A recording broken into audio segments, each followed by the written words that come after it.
وہ خاندان ہے، میں خادم ہوں۔ میرے رسول کریم صلی اللہ علیہ وسلم نے بلایا جناب عقیل کو، ڈانٹا نہیں، محبت فرمائی۔ سرکار نے فرمایا عقیل بیٹے بیٹھ جا، میں تجھے سمجھاؤں۔ پھر حضور نے بات چھیڑی، فرمایا تجھے پتہ ہے میرا ابو بکر کون ہے؟ عرض کی حضور میں، فرمایا نہیں سن، مکے میں سارا مکہ میرا دشمن تھا، یہ میری تنائیوں کا دوست تھا۔ فرمایا لوگ تلواریں لے کے آتے تھے مجھے مارنے، اور اس کی تلوار اٹھتی تھی، کہتا تھا پہلے میں مروں گا پھر کوئی مصطفیٰ تک جائے۔ تجھے پتہ ہے یہ کون ہے؟ حضرت ابو بکر صدیق ہاتھ باندھے، حضور میں نوکر ہوں یا رسول اللہ، میں نے کوئی شکایت ہی نہیں کی۔ فرمایا عقیل یار ادھر بیٹھ بیٹے، میں تجھے بتاؤں۔ کہا لوگ مجھے شیب ابی طالب میں قید کر آئے تھے، میری بیٹیاں پتے کھا کے گزارا کرتی تھی۔ یہ ابو بکر تھا پورے مکے میں جو ظلم سہ کے میرے تک غلہ اور اناج لے کے آتا تھا۔ فرمایا عقیل ادھر آ، میں تجھے بتاؤں، تیرا خاندان تیرا قبیلہ سوائے مولا علی شیر خدا کے، فرمایا وہ سب لوگ میرے ساتھ پیار کرتے تھے، ہمارے اوپر انہوں نے مکے کی زمین تنگ کر دی۔ فرمایا میں مکے سے نکلا تھا، ابو بکر کی بیٹی غار ثور میں کھانا پکا کے لاتی تھی، اس کا بچہ بکریوں کا دودھ لے کے آتا تھا۔ فرمایا یہ جان پہ کھیل کے میری نگرانی کرتا تھا۔ فرمایا تجھے پتہ ہے جس جگہ تو بیٹھا ہوا ہے نا، یہ مسجد کی زمین بھی ابو بکر صدیق نے خرید کے دی۔ حضرت سیدنا عقیل یا رسول اللہ غلطی، حضرت ابو بکر کہتے ہیں حضور واللہ و رسول و منو، میرے اوپر اللہ رسول کے احسان ہے۔ آخری لفظ میرے حبیب نے کہے، حضور نے فرمایا عقیل میرے پاس جس کے بھی پیسے آتے ہیں میں بیگانے سمجھ کے خرچ کرتا ہوں، میں کہتا ہوں فلانے کے ہیں، وہ پوچھے گا کہاں لگے، لیکن ابو بکر کے پیسے آتے ہیں تو میں اپنے سمجھ کے خرچ کرتا ہوں۔ اور میرے رسول کریم صلی اللہ علیہ وسلم نے فرمایا میرے ساتھ جس نے نیکی کی میں نے بدلہ چکا دیا ہے، ابو بکر کا میں نے بدلہ دیا ہی نہیں۔ قیامت کے دن جب سب جنت میں جانے لگیں گے تو میں اس کا بازو تھام کے اللہ کی بارگاہ میں لے جاؤں اور میں کہوں گا یا اللہ میرے مولا، کلمہ پڑھنے سے لے کر غار تک، غار سے بدر تک، بدر سے احد، حنین، خندق، تبوک اور مزار تک، یا اللہ اس کی بڑی نیکیاں ہیں، اسے تو ہی بدلا عطا فرما۔ میرے دوستو یہ رنگ حضرت سیدنا صدیق اکبر، بس وہ اقبال نے کہا کہ صدیق کے لیے ہے خدا کا رسول، اور اس سے آگے پیچھے کچھ نہیں۔ یہ جو ماننے کا انداز ہے نا، یہ دیکھیے نا، حضرت ابو بکر صدیق، بڑی دفعہ آپ نے بات سنی ہے لیکن اس بات کی لذت بڑی شاندار ہے۔ حضرت عمر نے طبیب بلایا ہے ابو بکر کو دکھانے کے لیے ملک شام، پہلے مانتے نہیں تھے، مولا علی کی سفارش ڈالی، پھر دونوں لے کے آئے، سیدنا علی المرتضیٰ بیٹھے ہیں، حضرت عمر بیٹھے ہیں، کہتے ہیں طبیب کو چیک کرو، ملک شام کا بڑا ڈاکٹر ہے۔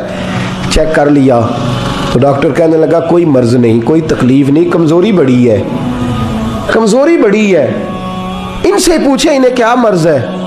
تو حضرت عمر کہنے لگے یار بول کیا مسئلہ ہے تجھے، کیوں اتنا کمزور، اتنا بیمار رہتا ہے، کیا پرابلم ہے، کیا مسئلہ ہے؟ تو حضرت ابو بکر صدیق نے آنکھیں کھولی اور کہنے لگے عمر تو قسم اٹھا کے بتا، تجھے پتا نہیں مجھے کیا مسئلہ ہے؟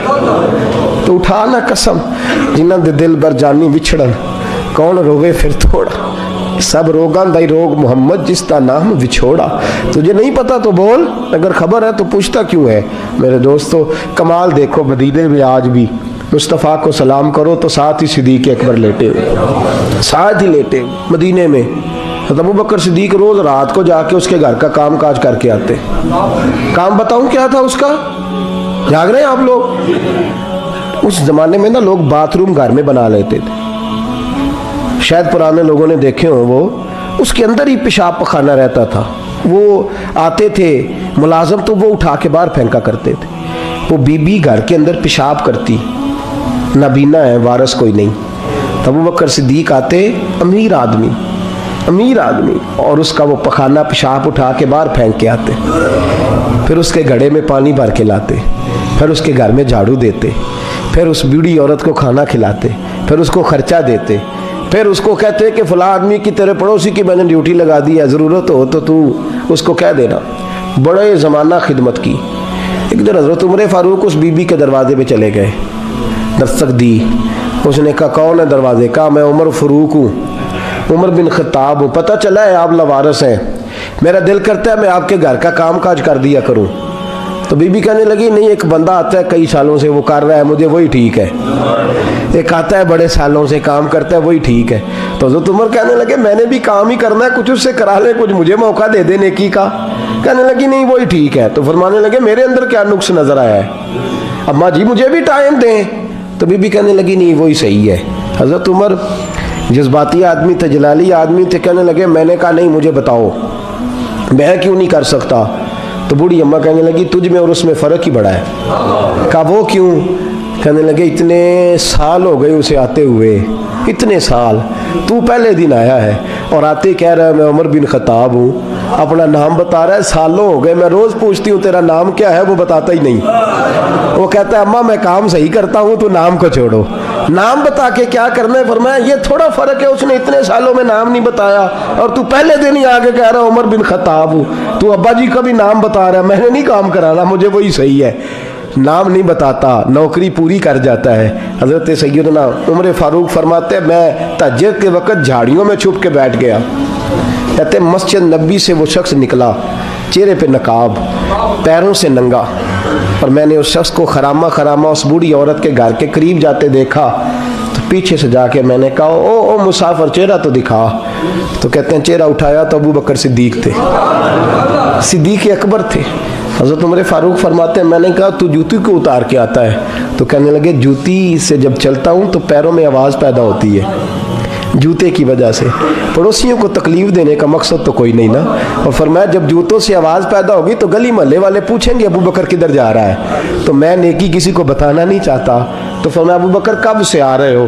فرمایا چھوڑ عمر، بس دعا کر رب میرا آنا قبول فرما لے، تو دعا کر سرکار کی بارگاہ میں حاضری صحیح لگتا ہے، چھوڑ میں کب سے آ رہا ہوں، کس وقت سے آ رہا ہوں، اس مسئلے کو چھوڑ، تو یہ دیکھ پانی پر سہیلیاں رنگا رنگ کڑے پریا اس دا جانی ہے جس دا توڑ چڑھے۔ یہ بات آپ نے درجنوں بار سنی ہے، لیکن اس پر غور تو کرو میرے دوستو۔ حضرت عمر فاروق فرماتے ہیں جن دنوں تبوک کے لیے میرے نبی نے اعلان فرمایا میرے حالات اچھے تھے، ابو بکر کے اچھے نہیں تھے، مالی حالات کمزور تھے، کچھ مسائل تھے، میرے اچھے تھے۔ میری سرکار نے اعلان فرمایا کہ پیسے دو، فرماتے ہیں چونکہ میرے حالات بھی اچھے تھے تو میں نے کہا اس دفعہ پہلا نمبر میرا ہی ہوگا۔ فرماتے ہیں آدھا مال گھر کا، یہ بھی بڑی دلیری ہے۔ کتنا بولیے؟ اتنے تے ابے نو نہیں دس دے ساڑھے کو پیسے کنے نے، کہتے ابا جی مانگنا لین، والد صاحب کو نہیں بتاتے، ہماری جیب بکھری ہوتی ہے، ایسے ہی نانا کو مانگی نانا لے۔ آدھا مال حضرت عمر فاروق فرماتے ہیں آدھا مال میں نے بانٹ کے حضور کی بارگاہ میں، اور ساتھ میرا ارادہ ہے کہ ابو بکر آج میں نہیں تجھے آگے گزرنے دیتا۔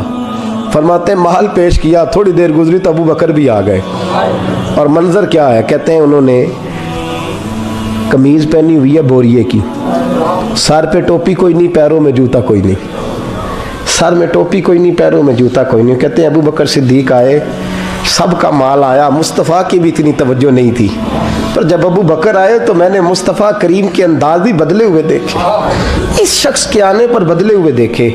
فرماتے ہیں میرے رسول پاک کے سامنے ہر چیز ابو بکر نے قدموں میں ڈھیر کر دی، اور ڈھیر کر کے نا چیزیں رکھ کے تو فٹافٹ پچھلی سائڈ پہ، کسی کو پتہ نہ چل جائے، پچھلی سائڈ پہ حضور کے۔ تو حضور نے فرمایا ابو بکر سامنے آنا، گھر کیا چھوڑ کے آیا ہے؟ فرمایا ہر چیز، پیچھے بیٹھ گئے۔ تو محبوب نے بازو تھام کے آگے کیا، فرمایا کیا چھوڑ کے آیا گھر؟ یہ اس بات پہ بات آپ نے پہلے بھی سنی ہے، لیکن ان لفظوں پہ غور کرو۔ ابو بکر نے یہ نہیں کہا حضور کچھ بھی نہیں میں سارا کچھ لے، یہ لفظ کہا ہی نہیں۔ اللہ کرے ہمیں اس عقیدے کو سمجھیں، اس نظریے کو۔ یہ ترمذی اور مشکات دونوں میں یہ لفظ موجود ہے۔ یہ نہیں کہا حضور کچھ بھی نہیں سارا کچھ لے آیا ہوں، یہ نہیں فرمایا۔ حضور نے فرمایا ابو بکر کیا چھوڑ کے آئے ہو گھر؟ توجہ ہے آپ کی؟ لفظ دیکھیں، کہا ما ابقیت اللہ و رسولے، یا رسول اللہ گھر میں خدا کو بھی چھوڑ آیا ہوں، محمد مصطفیٰ کو بھی چھوڑ آیا ہوں۔ یہ لفظ ہے سیاستہ کے۔ اقبال کہتے ہیں پروانے کو شمع بلبل کو پھول، بس اس بس کو سمجھنا، پروانے کو شمع بلبل کو پھول، بس صدیق کے لیے ہے خدا کا رسول اور بس۔